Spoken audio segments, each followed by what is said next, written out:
Here, let me read you one thing about Mondael. Let me address it. Omega Shenron Dragon on Twitch said, here's a comment I want to leave on my 40-something month here. Can you all address the Mondael situation and not hide behind a Substack? I read it and I see a lack of confronting some of these real issues that drive the wrong contributors and viewers away. So guys, Mondael is not, to my knowledge so far, is not a guy who left in bad faith. And yeah, might surprise you, right? Because some folks, I'm so torn on whether to say the names or not. But I think we need to just be honest, and I think we need to name names, because this whole thing about like, let's not name names, and no, obviously it's not working to be overly generous to people. So like, just name names, Cenk. All right, so Benny was part of our video partner program on Rebel Headquarters, and we're the network that hired several trans people to be contributors. We hire African Americans more than any other network by a landslide, etc. So, see, you better kiss his ass now, Ben. Exactly. But unfortunately, for all the different contributors of all the different ethnicities, blah blah blah, it's a tough program, right? And we tell them ahead of time. We're like, look, it's super hard, and not everybody makes it because it's tough to make these videos and get enough views, etc. And it's not overly lucrative, but people want to be able to reach people with their message, etc. But unfortunately, sometimes people get moved out of the program because they're not doing that well. And if they're not generating revenue, then you don't have the money to pay. So, and if you guys think, well, that's like an evil capitalist thing, guys, we don't have that much money. Like, so that's what we've been talking about. Everyone else went broke. That was a company and a network because it's super hard. So if that's why you stopped being an independent network, took $20 million and renamed your studio the Polymarket. We don't even know how much money Polymarket paid for that. You don't do that. What winds up happening is it drags the whole channel down, and then no one has a job. Then you have no contributors, and you don't have all these beautiful, wonderful, progressive contributors. We've now had 20, 30, 40, 50 folks come through that program, given all of them opportunities. And so when those people then hit back at the network and at that channel, et cetera, what they're saying is, I don't want those guys to have an opportunity either. I want to burn the place down. Exactly, okay? Yeah. Look, Mikhail Mac Dahlia Dragon asked about Ben Dixon. Ben wanted a show here. Sorry, Ben, we tried not to say it 1,000 times. We tried not to say it. How many times do you have to go agitate and agitate? And we didn't. We gave it to Rashad Ritchie, who's excellent. Please watch Indisputable. And all right, what were the obviously we have Benjamin here with us on stream. Fascinating. What do you have to say about that? Is there anything else that they say after that, or was that pretty much it for that? We can play a few more seconds to make sure, but I think that's the gist of it. It was after that, JR's show and Nina Turner's show. But no, he caught feelings there, and so he's been going after us ever since. I've never but brother, you're not entitled to a show. Yeah. Those are wonderful people who do a great show, and I don't want this to be between a battle of any of those folks against one another. But remember, we never said that they're not allowed to say what they want on this network. We never said they're not allowed to say anything they want on their shows. They're the ones saying we're not allowed to say things. So, and meanwhile, so open-minded, and apparently Ben Dixon is now calling Anna asparagus. Yeah, and by the way, Kasparian is an ethnic name. Like, really, we're gonna make fun of Armenian last names now? What? Okay. You're racist. Anti-white racist. Get him out of here, Zach. Boot him off the stream. All I know, let's start there. That's the best place to start. It was hilarious. I'm taking my Sunday walk like I normally take, and I called my mother, and she was like, I watched your video about TYT, and she was like, who is this Anna Asparagus character? And I'm like, Anna Asparagus. I'm like, that's hilarious. Okay. Cenk either doesn't have a good memory or he's not thinking properly. Probably both. I was with, or both, right? I was with TYT before Dr. Rashad. First of all, let me start here. Dr. Rashad Ritchie and I we're both from Atlanta. I was in Atlanta at the time. I knew Dr. Rashad Ritchie before, and I've known him since. I was at TYT before Dr. Rashad Ritchie, and I was there when he got onboarded and he got a show. I was one of his first guests on the show. I've been on his show so many times. The last time I was on his show, I just called him. I was in Gulfport, Mississippi, and I was covering a story about a young black man who had been killed by the police. And I called Dr. Rashad Ritchie. He had me on the show the same day. So I want to just establish that, because I think one of the things that Cenk is doing here is placing a wedge, just like he said in that clip. He said, "Oh, I don't want to pit these people against each other." Which people? Because he mentioned Nina Turner as well, right? And JR, he even mentioned JR as well. So he had the category of the blacks. Of course, but this is of course, right? This is what he's doing. He's attempting to say Ben Dixon was jealous of Rashad Ritchie. I've never done anything but celebrated Dr. Rashad Ritchie's support and his success. Because honestly, let's be real, he's one of their top performing shows. If Dr. Rashad Ritchie was no longer there, TYT would be in serious trouble. Let's just establish that. The second thing that Cenk doesn't remember, he doesn't remember calling me one Saturday afternoon as I was getting ready to take my kids to go grab some dinner. He called me and said, "Hey man, if you want a show like Rashad Ritchie, we could totally do that too. We could set that up." I didn't want the show. I honestly don't know why. I'm still trying to think why I didn't, because I was still working. So you're with telling him me at the this is time. just a total lie? It's a total complete lie.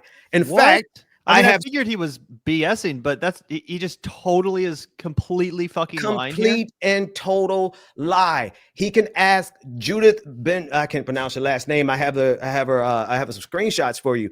I emailed and I let her know exactly why I left TYT. Now, I don't have that specific email, but what I do have right now are screenshots of, and I don't know if I need to zoom in to make that if bigger. you can a little bit, that would be sick. Yeah, just because I don't have the best ability to zoom in from our end. Perfect. How's that?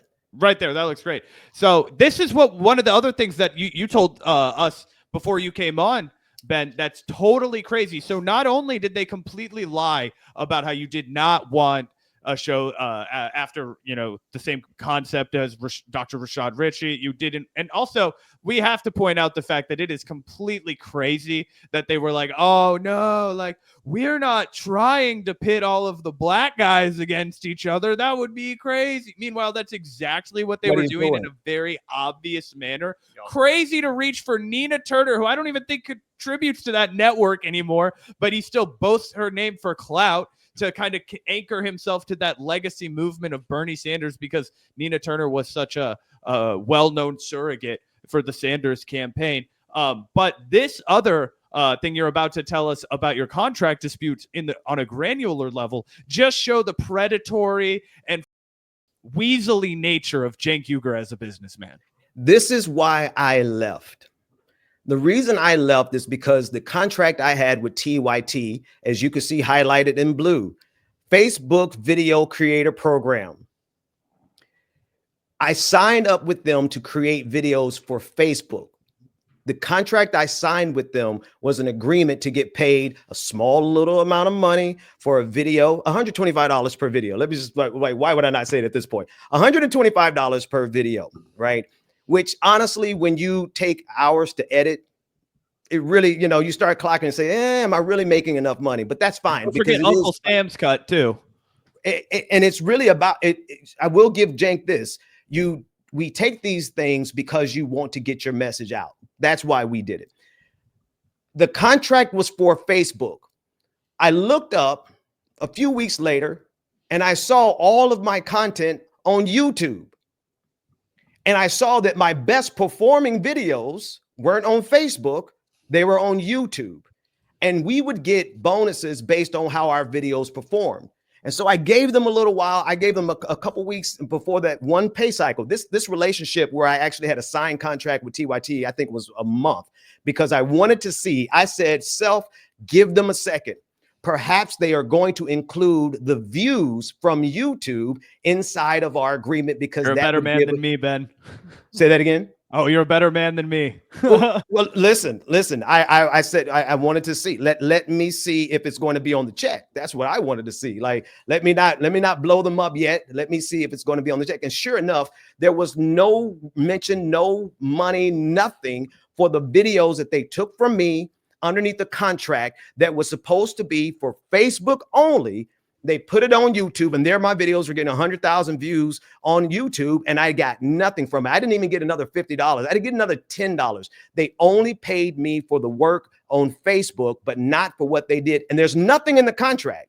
I went through the contract. There's nothing in the contract. I had my attorney go through it when I signed it. There's nothing in the contract that gave them the permission to put this on YouTube. This was a Facebook video creator program, and they used it to get profit off of 2 different platforms without even discussing it with me. That's why I love Cenk Uygur. And if you go back and put it on the screen, you can see the date. The date is what?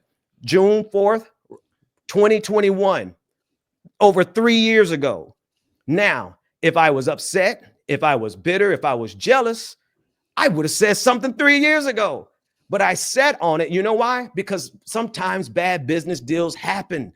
And I was okay with that. I just walked away. I let Judith, ask Judith, Cenk.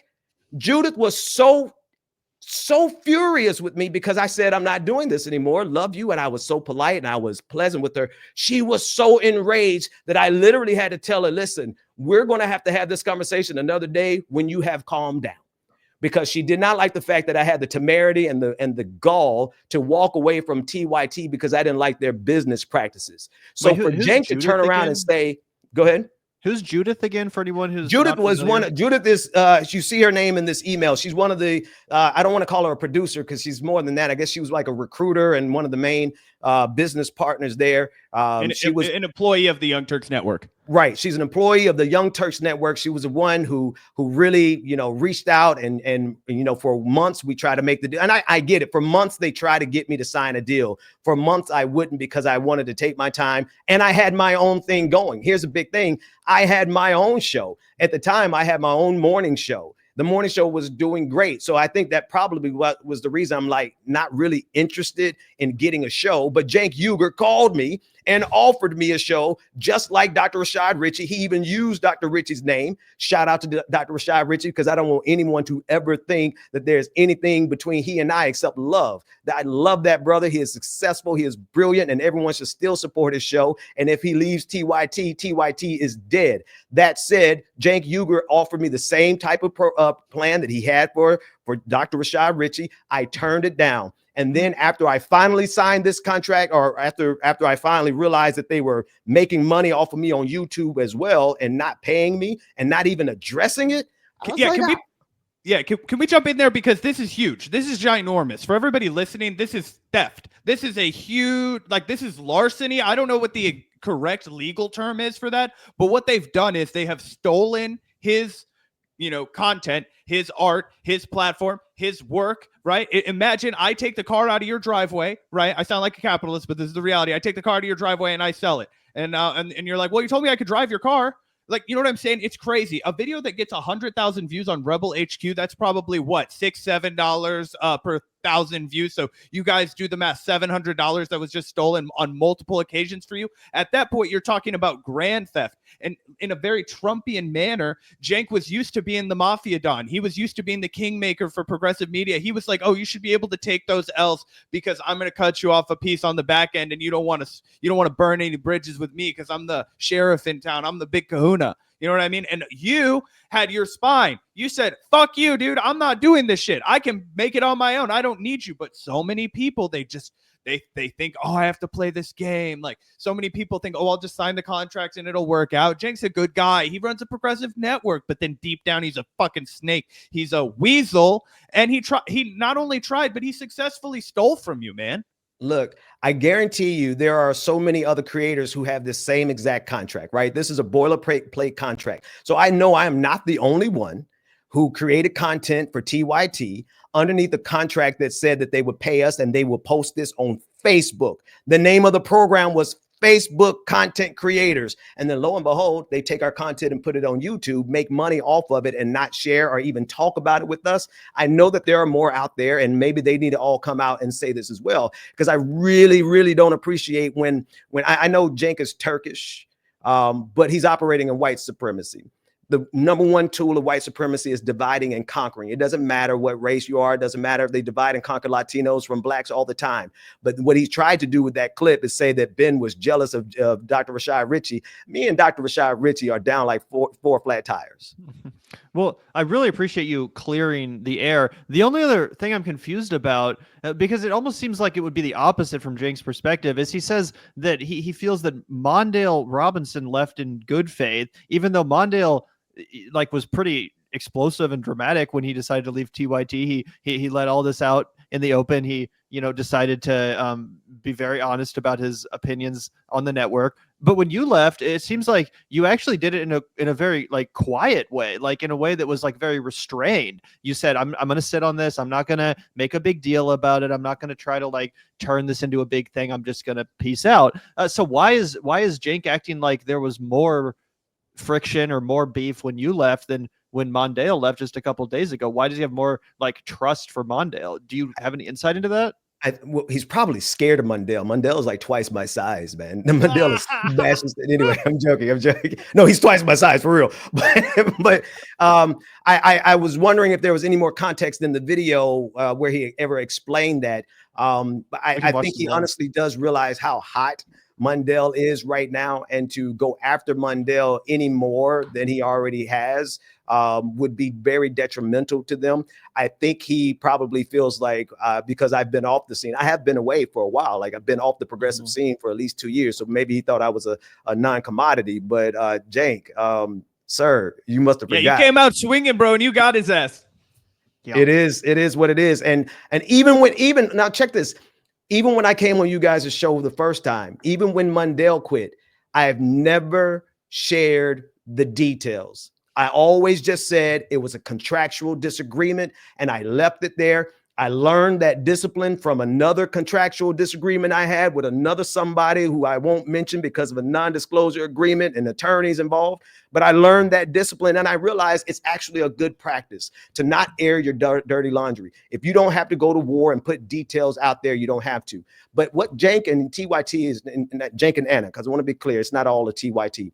What Cenk and Anna are doing right now is malicious. And they're doing it not only to hurt content creators, but they're doing it to create space for them in the right, in MAGA. And Cenk has a plan to unite with MAGA. I got a plan to stop MAGA. Let's see which one works best. Bro, hell yeah. And you're 100%. I appreciate you saying that because I haven't had a chance to mention it myself, but that's 100% what they're doing. And they're mocking people like Mondael, saying his quote about black bodies in this way to dog whistle to right wingers as if that's something to mock. Oh, Mondael is being so dramatic. He wants to mention black bodies and be all, hyperbolic when he criticizes us. Like, yeah, that's because this shit actually is a fucking matter of life and death for some people. Not everyone, is able to just look at this as if it's something to chat about over poker with your fucking rich friends, Patrick Bet David and Tim Pool, before you then go and get a beer or go to the strip club or some shit. Like, this is actually life and death for some people. And yes, it is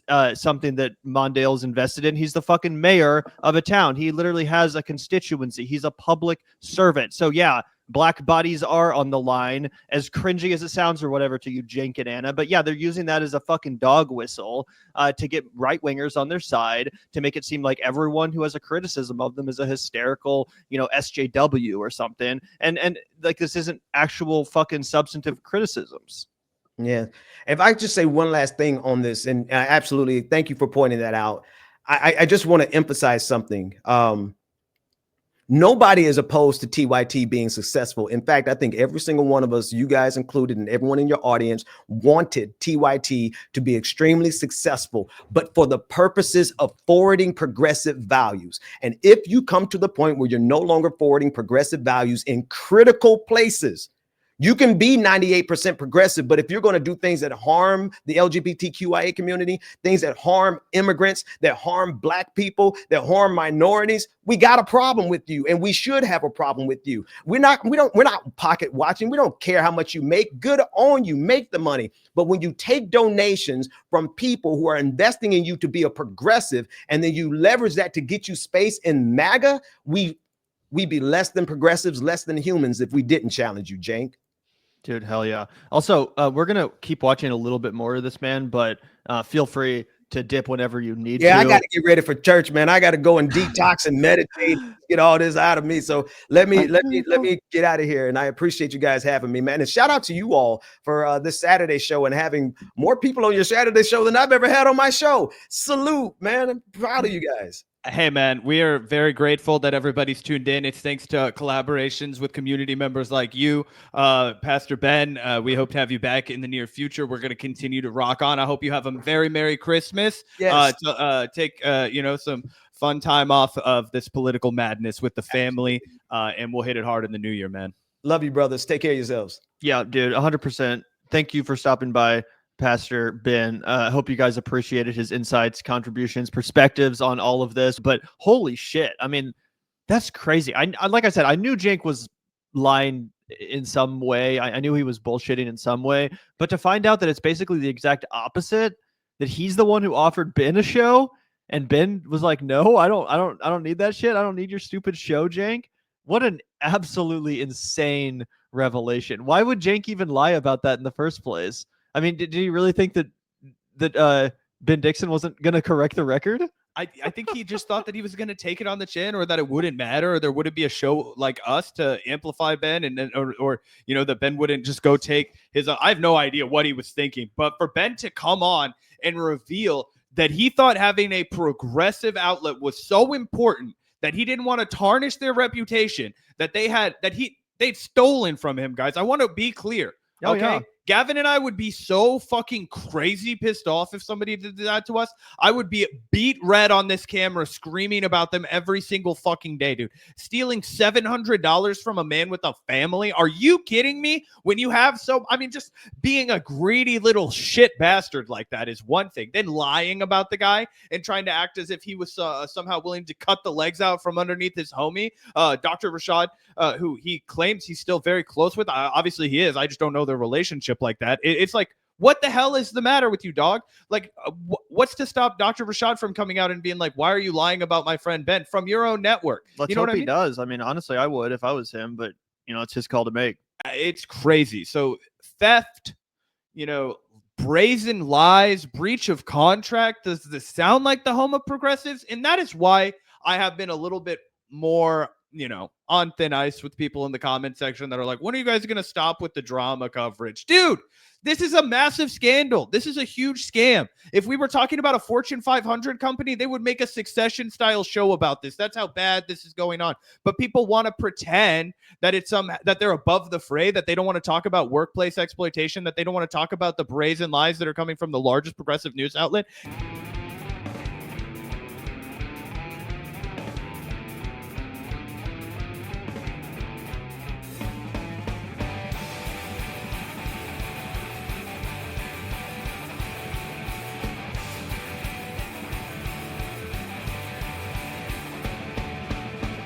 Look out the door if you hear an ambulance. The Vanguard will be there, sir. The Vanguard will be there, sir.